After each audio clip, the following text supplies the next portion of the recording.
Hi friends, welcome back to మన channel. Video నచ్చితే చిన్న లైక్ మాత్రం మర్చిపోకండి. నిషిక చేసిన పనికి వెంటనే బామ్మ ఇంటికి వచ్చిన తర్వాత జగదాత్రి కేదార్కి ఒక దగ్గర నిలబెట్టి జిస్ట్ తీస్తూ ఉంటుంది. ఇక ఇరుకు జిస్టి పొరుగు జిస్ట్ అని చెప్పేసి ఈ విధంగా తీసిన తర్వాత మరోవైపు యామిని ఈ విధంగా అంటూ ఉంటుంది, నిషిక మీ ఇద్దరి పెళ్ళి ఆపడానికి ఇంత ఆలోచన చేసి ఇంతగా పిచ్చిగా ఆలోచించి ఇంత దూరం ఆలోచించిన తర్వాత ఇలా చేస్తుందని అస్సలు అనుకోలేదు అని చెప్పేసి ఈ విధంగా యామిని జగదాత్రితో అంటూ ఉంటుంది. ఇంతటితో ఆగదు యామిని. అయినా అక్క, నాన్నమ్మ కొడుతుంటే నువ్వు ఎందుకు అడ్డుపడ్డావు?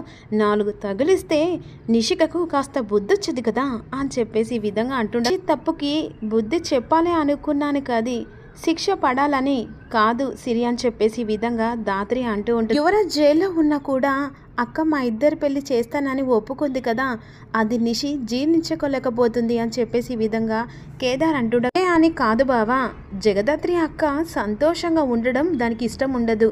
దాని ఆనందం, దాని హ్యాపీనెస్ తప్ప పక్క వాళ్ళు ఏమైపోయినా ఎలా గంగలో కలిసిపోయినా దానికి ఇక ఎవరి గురించి పట్టించుకోదు బావా అని చెప్పేసి సిరి అంటారులే.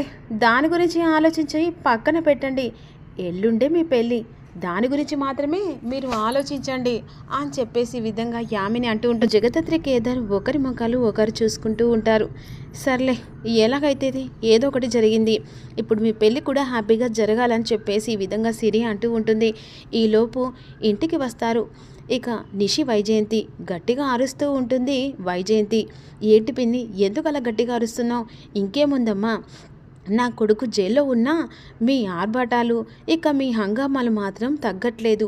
ఎట్లయితేంది, నా కొడుకును పట్టించుకోవడమే మర్చిపోయారు. ఇప్పుడు నిషి మీద నిందలు వేసి ఇక నిషిని ఈ విధంగా 10 మందిలో విలువ తీశావు. అంతేకాకుండా నా కొడుకు గురించి, ఏంటి వారసుడు గురించి పట్టించుకుంటున్నారా?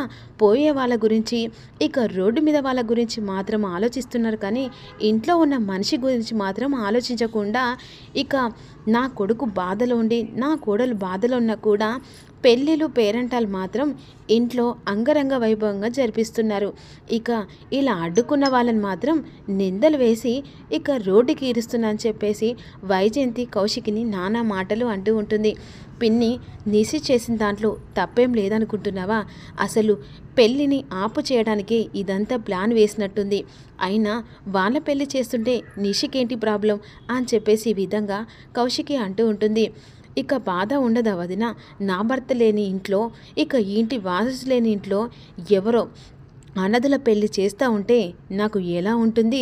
అది అనుభవించే వాళ్ళకు తెలుస్తుంది. అయినా రేపో మాపు మీరు విడాకులు తీసుకోబోతున్నారు కదా, భర్త విలువ, భర్త సంతోషం విలువ నీకు ఎలా తెలుస్తుందిలే? అయినా ఎప్పటి నుంచిలో ఏకాకిలాగా ఉన్నదానివి. అలాంటప్పుడు భర్త గురించి, భర్త పట్టింపుల గురించి నీకు ఎలా తెలుస్తుంది? ఇక భర్త పక్కన ఉంటేనా తెలిసేది. ఇంకో ఆడదాని చుట్టూ తిరుగుతున్నాడు కాబట్టి అదంతా నీకు పట్టించడం ఉండదులే అని చెప్పేసి ఈ విధంగా ఇక కౌశికిని నానా మాటలు అంటూ ఉంటుంది. నిషి మాట్లాడేటప్పుడు ఎవరు ఎలాంటి వాళ్ళు ముందు తెలుసుకొని మాట్లాడు, నోరుంది కదా అని చెప్పేసి నోటికి ఎంత కస్తే అంత మాట్లాడడం ఇక అది పద్ధతి కాదని చెప్పేసి ఈ విధంగా సురేష్ అంటూ ఉంటాడు. అవునులే అన్నయ్య, అయినా రేపో మాపో నువ్వు విడాకులు తీసుకొని ఇంట్లో నుంచి బయటకి వెళ్ళేవాడివి. అయినా నీకు ఇక్కడ అధికారం ఏముందిలే? నా భర్త గురించి నాకు బాధ మాత్రమే ఉంది. మీ భార్యాభర్తల విషయాల్లో నాకు అనవసరం, కానీ ఈ ఇంట్లో మాత్రం ఏ హ్యాపీనెస్ కూడా జరగకూడదు. ఎందుకంటే నా భర్త గురించి పట్టించుకోలేనప్పుడు ఈ ఇంట్లో హ్యాపీనెస్ లేకుండా ఉంటేనే బాగుంటుంది. ఎవరు సంతోషం గురించి వాళ్ళు హ్యాపీగా ఉంటున్నారు.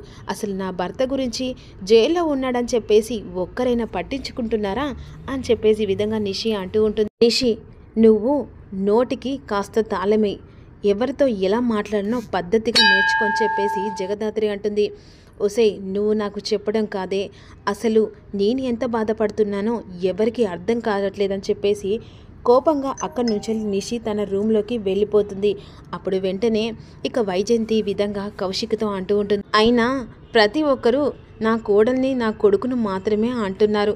ఏ తప్పు చేయని నా కొడుకును పోలీసులు ఇక అరెస్ట్ చేసి ఇక పోలీసులు జైలుకు తీసుకెళ్ళి వాణ్ణి నానా చిత్రహింసలు పెడుతున్నారు.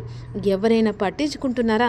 నా కొడుకు జైల్లో ఉన్నాడని అని చెప్పేసి ఈ విధంగా వైజయంతి అంటూ ఉంటుంది. ఇలా తమ్ముడు జైల్లో ఉన్నాడు అని చెప్పేసి కాస్త బాధైనా కలుగుతుందా కౌశికి? అంటే అన్న అంటావు కానీ వీళ్ళ పెళ్ళికి ఎత్తిపోయిందని చెప్పేసి వీళ్ళ పెళ్ళిని మంగళ స్నానాలని చెప్పేసి అంటున్నావు. ఇక ఎలా పిన్ని బాబాయ్ బాధపడుతున్నారో చూస్తుండావా? ఆయన పట్టనట్టుగానే వాళ్ళ పెళ్ళిళ్ళు చేస్తూ ఉండావు. ఇక తమ్ముడు జైల్లో ఉన్నాడని ఇక ఎప్పుడైనా బాధపడ్డావా అని చెప్పేసి అంటుండగా వెంటనే ఇక కౌశికి టీవీ ఆన్ చేస్తూ ఉంటుంది. టీవీలో న్యూస్ టెలికాస్ట్ అవుతూ ఉంటుంది.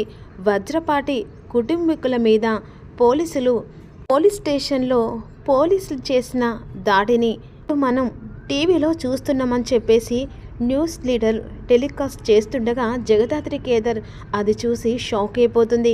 ఎందుకంటే టీవీలో వచ్చే టెలికాస్ట్ అయిన ఆ ఒక్కసారిగా అందులో జగదాత్రి కేదార్ మార్క్స్ పెట్టుకొని ఉంటారు. అన్యం పుణ్యం ఎరగని ఇక వజ్రపాటి యువరాజ్ని అరెస్ట్ చేశారు.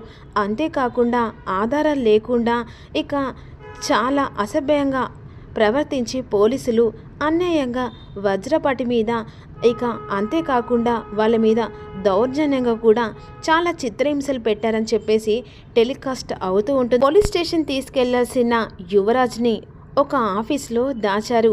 కుటుంబీకులు వచ్చి అదేంటని అడిగితే యువరాజ్ అమ్మగారిని అక్కని ఇలా అవమానించి పంపించారు అని చెప్పేసి విధంగా న్యూస్ టెలికాస్ట్ అవుతుండగా ఒక్కసారిగా అందరూ షాక్లో ఇక చూస్తూ ఉంటారు. జగదాత్రి కేదార్ మాత్రం ఇంకా షాక్లో ఉండిపోతారు.